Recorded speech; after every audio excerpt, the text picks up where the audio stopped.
আসসালামু আলাইকুম। আবারও চলে আসলাম নতুন আরেকটা রান্নার ব্লগ নিয়ে। সবার প্রথমে আমি ডালটা চুলায় বসিয়ে দিলাম। তারপরে হলো মাছটা আমি সুন্দর করে ধুয়ে কেটে তারপরে লবণ আর হলুদের গুঁড়া আর মরিচের গুঁড়া দিয়ে একটু মেরিনেট করে রাখবো। এখন তো আপনারা হয়তো বুঝতে পেরেছেন আমি মাছটা সুন্দর করে ভেজে নেব। তো আমি সুন্দর করে হলে এটা সুন্দর করে হলুদটা মাখিয়ে নিচ্ছিলাম।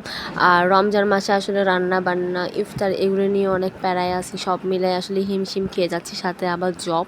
তো আমি হলাম কোন দিন কি রান্না করি তা আপনাদের সাথে শেয়ার করে আমার রান্নার ভিডিওগুলো শেয়ার করতে ভালো লাগে। আপনারা অবশ্যই আমার পেজটা একটু ফলো দিয়ে রাখবেন।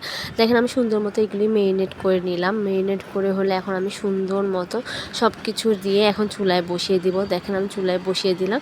আমি কিন্তু কোনো প্রকারের তেল দিয়ে নেই। একটু অবাক হলেন না? হ্যাঁ দেখছেন, এখন পানি দিয়ে দিচ্ছি। মানে হলো আমি এগুলো সিদ্ধ করতে দিলাম, হলুদ মরিচ আর লবণ দিয়ে একটু সিদ্ধ করে নেব, যাতে এটা এর পরবর্তীতে আমি কি করি আপনারা খেয়াল করেন। আসলে এটা কি করব, আমি ফার্স্টে বলছিলাম আমি নিজেও মাছ ভাজি করবো না, এগুলি ইলিশ মাছ ছিল, তো ছোটো ইলিশ মাছের বাচ্চা, তো এগুলো আমি সুন্দর মতো সিদ্ধ করে নিচ্ছিলাম। এই যে এরপরে দেখেন আমার ডালটাও সুন্দর মতন হয়ে আসছে।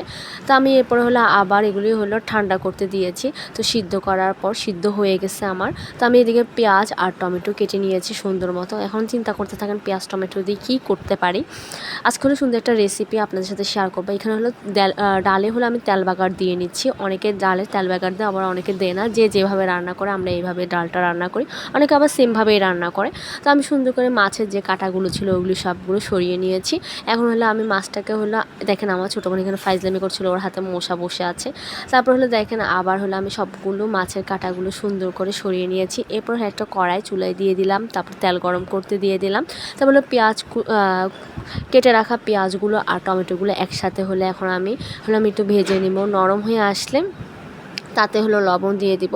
এবার বুঝতে পারছেন আমরা কি করব। এটা হলো আমরা মাছের ঘাটা বলে, আপনারা কে কী বলেন অবশ্যই আমাকে জানাবেন। মানে মাছটা একবার লিকুইড করে ভেজে ভেজে তারপর আমরা এইভাবে খাই। এটা খেতে কিন্তু অনেক মজা, যারা কোনো সময় করে না তারা ট্রাই করতে পারেন।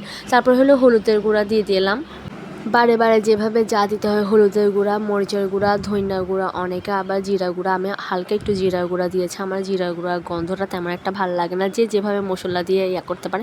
এটা কষিয়ে নিতে হবে, একবারে নরম নরম হয়ে যেতে হবে, পেঁয়াজ আর টমেটোগুলো মিক্স হয়ে যেতে হবে। তারপরে হলো সব মশলা দেওয়ার পর আমি ভালো করে কষিয়ে নিচ্ছিলাম, আরও কষিয়ে নিচ্ছিলাম। এটা হলো অনেক কষিয়ে নিতে হবে, প্রত্যেকটা মশলা বারে বারে দিচ্ছিলাম। মানে হলুদের গুঁড়া মরিচের গুঁড়া ধনিয়ার গুঁড়া আর আমি একটু জিরা গুঁড়া দিলাম। তো অনেকে গরম মশলা গুঁড়াও দেয়, আমি এত গুঁড়া দিই না, আমি 3-4টা গুঁড়া দিয়ে আমি রান্না করি, আমার কাছে এটাতেই ভালো লাগে। তারপর হলো যে এই যে কুটে রাখা মাছগুলো আমি দিয়ে দিচ্ছি, এটাতে কিন্তু এরপর ভাজা শুরু করে দিতে হবে। তো আমরা হলাম সবগুলো একসাথে নিয়েছি, নিয়ে টমেটো পেঁয়াজ যেগুলো ছিল ওগুলির সাথে মিক্স করে নিচ্ছি। তো ভালো করে মিক্স করে নাড়তে হবে। এটা হলে একেবারে অনেক টাইম নিয়ে নাড়তে হয়, আর হাতটা পুরো ব্যথা হয়ে যায়। যত নাড়বেন যত ভাজা ভাজা হবে, খেতে কিন্তু অনেক মজা। এটা শেষ পর্যন্ত দেখলে বুঝতে পারবেন এটা ভাজাটা কতটা মজা আর খেতে এত ইয়ামি লাগে। যারা খাননি তারা একবার হলেও ট্রাই করে দেখতে পারেন। দেখেন অনেক ভাজা ভাজা হয়ে আসছে। এখন হলো আমরা পরিমাণ মতো একটু পানি দিয়ে দিব, বেশি পানি দিবেন না, অল্প একটু পরিমাণ পানি নিয়ে আবার নাড়তে থাকবেন। এটা প্রচুর নাড়তে হয়, চুলার আঁচটা একটু বাড়িয়ে দিবেন, বাড়িয়ে দিয়ে ভালো করে নাড়তে থাকবেন। এই যে আমরা নাড়তে আসছি, এটা কিন্তু সরিয়ে আসা যাবে না, নাহলে এক সাইড পুড়ে যাবে। তো এটা নাড়তে নাড়তে নাড়তে দেখেন আর লাস্ট ফিনিশিং এমন আরও হবে, আরও পুরো ভাজা ভাজা হয়ে গেছে। আজকের ভিডিও এই পর্যন্ত, ভালো থাকবেন।